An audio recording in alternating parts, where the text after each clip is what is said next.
এই মুহূৰ্তত আমাৰ হাতত আহি পৰিছে এটা ব্ৰেকিং নিউজ। যোৰহাটত চাঞ্চল্যকৰ ঘটনা।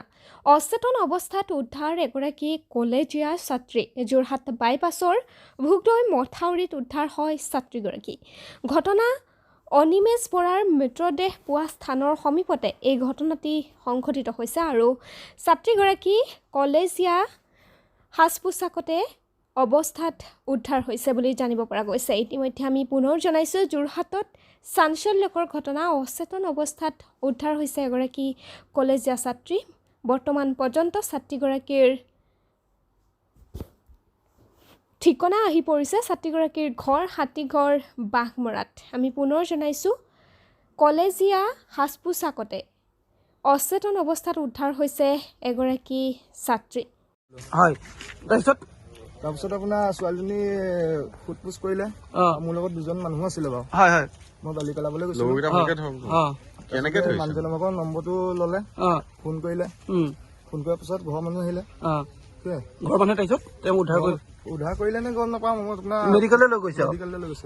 ছোৱালীজনী কেনেকে পৰি আছিলে? ছোৱালীজনী আপোনাৰ তললৈ বুকুখন দি পেলাই পৰি আছিলে। আৰু কলেজৰ ড্ৰেছত আছে? কলেজৰ ড্ৰেছত আছে।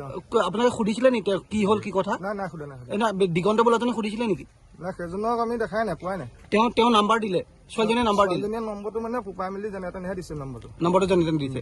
তাৰপিছত আপোনালোকে তেওঁৰ দেউতাকলৈ ফোন কৰিলে? দেউতাকলৈ ফোন কৰিলে। ঘৰ ক'ত? সেইজনৰ বাপেকৰ নম্বৰ নহয় মানে, বেলেগ খোৱাৰ কাৰণে ঘৰ আছে বুলি ক'লে। ঘৰ ক'ত বুলি গম পালে? ঘৰ কিবা বাঘমৰা এইফালে বুলি কৈছিলে। বাঘমৰা নে কি গম নাপাব। দেউতাকে অটো এখন লৈ আহিছিলে? অটো এখন লৈ আহিছে বুলি কৈছে বাৰু। মোক সেই মানুহজনে ফোন কৰিছিলে আকৌ।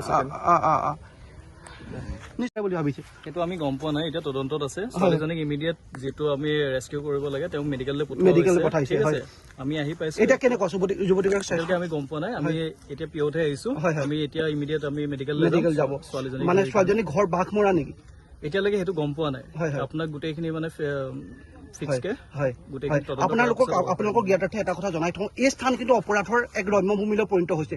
দিছৈনগৰ হত্যাকাণ্ডৰ, অনিমেষ বৰা হত্যাকাণ্ডৰ ঘটনাৰ প্ৰায় 500 মিটাৰ আঁতৰত এই ঘটনা সংঘটিত হৈছে।